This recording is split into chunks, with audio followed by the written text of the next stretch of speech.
Hi guys, welcome back to my channel. Today we're going to have a very speedy Friday faves and fails.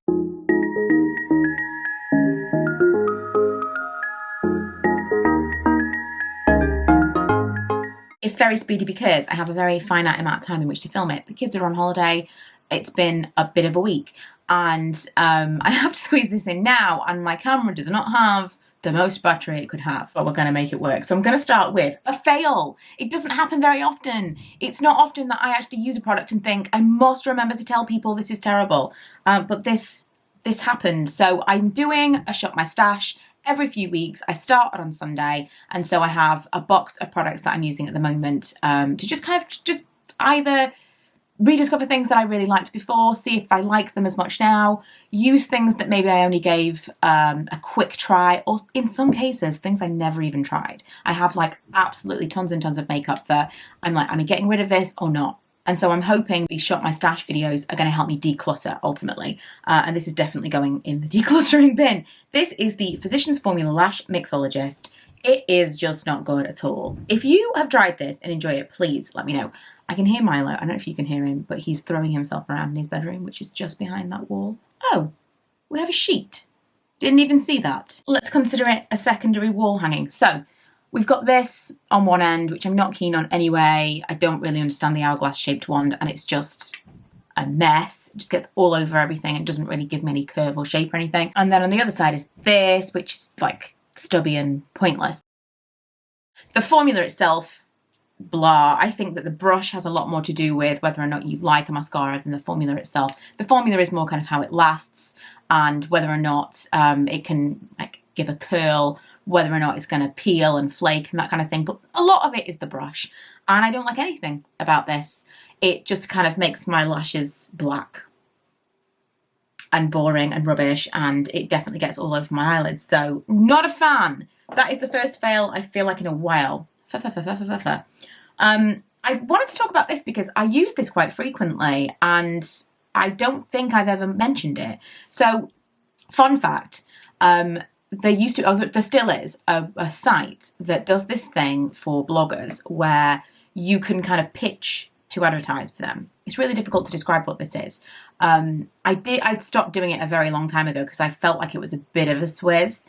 It's basically an app, and on this app it says all these different brands, tons and tons of different brands. We're looking for advertising for these things. This is like a behind the curtain thing, but I think it's really interesting. Let's say, for example, this toothpaste, which we're going to talk about.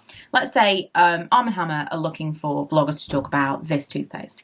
They would want you to create the content, then you give them the content and they pick the content that they want, and they only pay for the content that they choose. So you've purchased the product with your own money and created the content with your time, and then you may never see anything from that. And I did a few of them just with things that I happened to already have, and then I started buying some things, just things that I thought, well, yeah, okay, maybe I would buy this anyway. And so it didn't feel like such a waste. And I just felt a little bit like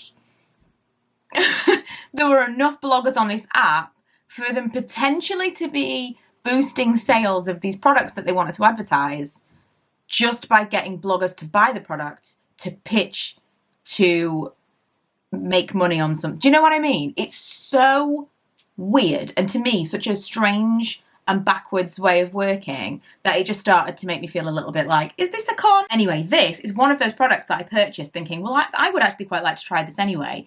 And I never posted about it because I bought it, I pitched the content, and they didn't pick me. So you never heard me talk about it. But BioFreeze Cool the Pain, long-lasting pain relief is by far the best version of this I've ever tried. Like all the deep heats, I'm obsessed with like Tiger Balm, that kind of thing. The thing that makes this particularly great is you can apply it with anything and it's still going to give you that cool, fresh, like tingly pain feeling. So with deep heat, you kind of have to rub it in to activate it. With this is practically water. It comes out, it's really, really fluid.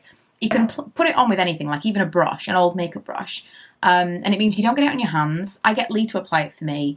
and he doesn't get it on his hands because there's always the chance you don't wash it off properly, it gets in your eyes and stuff.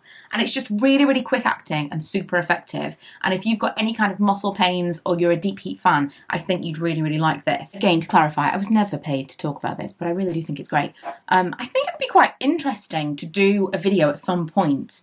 I think I've done this kind of thing on Instagram before, but a video at some point about like how people make money online, like influencers. Some of the things make me feel ickier than others, personally.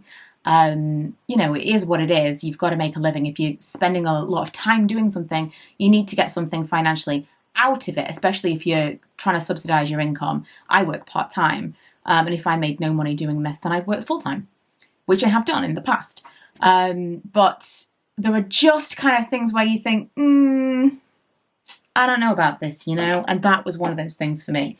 Although I did work with them on some campaigns, just the whole thing felt like it was kind of feeding it into the wrong kind of community. Do you know what I mean? Like, it didn't feel very organic. But like I say, if you happen to have the thing already, then number one, it didn't cost you anything, but also that is more of a like genuine thing, you know? Moving on, let's talk about this toothpaste, shall we? It's not very exciting. I bought it because I have sensitive teeth. I finally have another dentist appointment. I haven't been since before lockdown. Got a dentist appointment for me in Milo. It's in September, and I started panicking because I hate having my teeth cleaned. I hate, the whole thing is like, ugh. My gums and my teeth are so sensitive. And so I thought I'd buy myself some sensitive toothpaste because by the time I go, maybe that will have helped a little bit. It doesn't taste very nice. And Lee, the first time, because we share toothpaste, Lee, the first time I bought this, was like, this is horrible. And then within a day or two, we both couldn't believe how clean our teeth felt.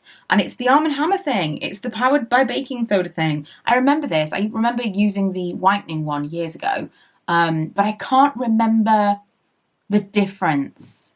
I don't know if I noticed the difference then, but the difference between brushing my teeth with regular toothpaste and brushing my teeth with this is like not brushing my teeth and brushing my teeth. It's crazy. And I'd love to know, because this is the beauty of these videos and comments and stuff. Someone always will tell me something's terrible, something's poisonous, the way I'm using something is wrong. I am all for all of those. Like last week we were talking about SPF, and a couple of people said SPF in lotion, SPF in like moisturizer is the same as SPF in makeup. It's not as effective as regular SPF. I didn't know that. I thought an SPF facial moisturizer was the same as just an SPF. Of course it isn't. I never even considered. And so it's really, really useful, and I really appreciate those comments. So someone out there tell me, is baking soda really terrible for our teeth? Is it gonna like just wear them down? Tell me, because I love this and I hope that's not true.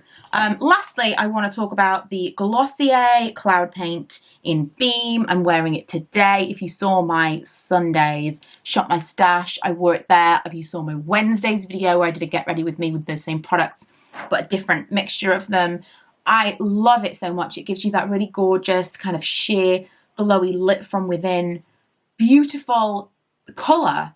And I don't know if it's just the colour or if it's the product in general, because I've got a couple of the cloud paints. I've got another one in here in Dusk and some darker colours. I'm just going to play around with them a little bit because they're not super easy to work with. I use my fingers, then I use a brush, and then I use a sponge. But the ultimate result is just very, very natural and skin-like, and I'm really into it. And I wanted to mention that because I talked a lot about Glossier when it first came out. And in my mind, I'd inflated that because it was such a trend, and I was like, oh, Glossier, it's really exciting. And I'd kind of written off Glossier in recent years or recent months, thinking, I think it was just a trend. I don't think I was as excited as I felt I was at the time. I think I just kind of like got carried away, you know, swept away in all of that. And actually, it's really, really good stuff. And now I kind of want to revisit some of the other Glossier stuff that I really, really liked then. You know, it's just kind of revisionist history. In my mind, I'm thinking, did I really like it, or was it just like the thing at the time? I actually think Glossier is probably as great as I thought it was, and I wasn't giving myself enough credit, or at least some of the products, you know, let's be real. Some things are overhyped. But that's it for today, for my speedy Friday Faves and Fails with a little random rant about influence marketing, and I will see you guys on Sunday. Not sure what Sunday's video is going to be yet, but I think I'd quite like to go to the new Flannels beauty store in Meadowhall, so that will be coming up soon, possibly this week. We shall see. I'll see you then.